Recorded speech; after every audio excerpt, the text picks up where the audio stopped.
সম্মানিত দর্শক, আসসালামু আলাইকুম। কৃষি কথা ইউটিউব চ্যানেলে আপনাকে স্বাগতম।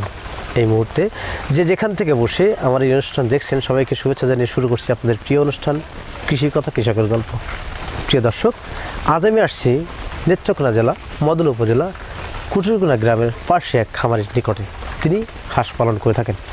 তিনি হাঁস পালন করে কতটুকু স্বাবলম্বী হয়েছেন এবং তার হাঁস পালন করার অভিজ্ঞতা কতদিনকার, এবং এই হাঁস পালনের আলোকে কিছু কথা আপনাদের সামনে উপস্থাপনা করব। পুরো অনুষ্ঠান জুড়ে থাকবো আমি হোসেন মোহাম্মদের সাথে। চলুন কথা না বাড়িয়ে শুরু করি আজকের প্রতিবেদন।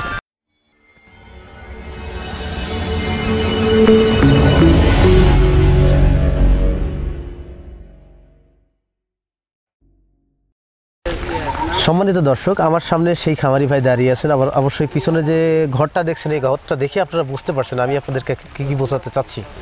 এখানে তিনি রাত্রেবেলা হাঁসগুলো রাখতেন এবং দিনের বেলা হাঁসগুলো বিলে চড়াতেন। এই হাঁস পালনে বিভিন্ন তথ্য উপস্থাপন করবো। আসসালামু আলাইকুম ভাই। ওয়ালাইকুম সালাম। ভালো আছেন ভাই? হ্যাঁ, ভালো আছি। আপনার নাম কি? আমার নাম হেরদুস মিয়া। আপনার নাম? মোহাম্মদ হেরদুস মিয়া। ফেরদুস মিয়া। আপনার গ্রামের বাড়িটা কোথায়? শিবাশ্রম। শিবাশ্রম। আচ্ছা, এই যে হাঁস পালন করার অভিজ্ঞতা কতদিনকার আপনার? আমার যে সময় 9 বছর বয়স, সেই সময় থেকে হাঁস পালন। 9 বছর বয়স থেকে হাঁস পালন শুরু। এখন আপনি এই অভিজ্ঞতা মানে কয় বছর পর্যন্ত হাঁস পালন করছেন? এ পর্যন্ত কয় বছর হয়েছে বয়স? এ পর্যন্ত মনে করেন 30 বছর মতন হয়েছে। 30 বছরের মতো অভিজ্ঞতা।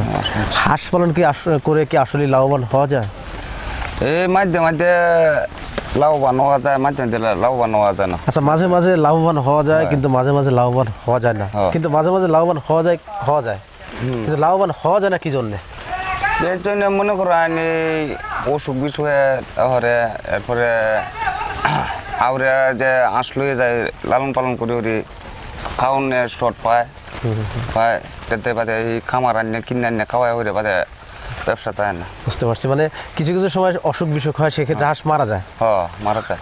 মানে বিলে যে হাঁস রাখেন সেখানে খাবারের সংকট দেখা দিলে হাঁসের ডিম পরিপূর্ণ দেয়, সেক্ষেত্রে লস হয়। সম্মানিত দর্শক, আপনি কথাগুলো অবশ্যই বুঝতে পারছেন। তিনি হাঁস পালন করে লসের সম্মুখীন কখন খামারি হয়ে থাকে, যখন তার কি কোনো কারণে হাঁসের বিরাম হয়, সেক্ষেত্রে হাঁস মারা যায়। এই সময় খামারিরা লসের সম্মুখীন হয়ে থাকে। তাছাড়া বিগত মাসগুলোতে হাঁস পালন করে লাভবান হওয়া যায়। আচ্ছা, আপনি যখন খামারটি শুরু করছেন, কয়দিনকার হাঁস দিয়ে শুরু করছেন? কয়দিন বড় হাঁস দিয়ে শুরু করছেন না বাচ্চা হাঁস দিয়ে শুরু করছিলেন? বাচ্চা হাঁস দিয়ে শুরু। কয়দিনকার বাচ্চা দিয়ে শুরু করছেন? এই একদিনের বাচ্চা। এই বাচ্চাগুলো সংগ্রহ করছেন কোথা থেকে? এই কুট্টিমোনা থেকে। কার কাছ থেকে সংগ্রহ করছেন? হোসেন ভাইয়ের কাছ থেকে। হোসেন ভাইয়ের কাছ থেকে আপনি সংগ্রহ করছেন আর কি। এই হোসেন ভাই যিনি হাঁস বাচ্চা বিক্রয় করে থাকেন, তার নিজস্ব হ্যাচারি থেকে হাঁসের বাচ্চা উৎপাদন করেন না অন্য জায়গা থেকে কিনে আপনাদেরকে দেন? না, নিজের ওর থেকে দিছি। নিজের হ্যাচারি আছে আর কি। এই হোসেন ভাই হাঁসের বাচ্চা উৎপাদনের অভিজ্ঞতা কত বছরের আপনার কি জানা আছে?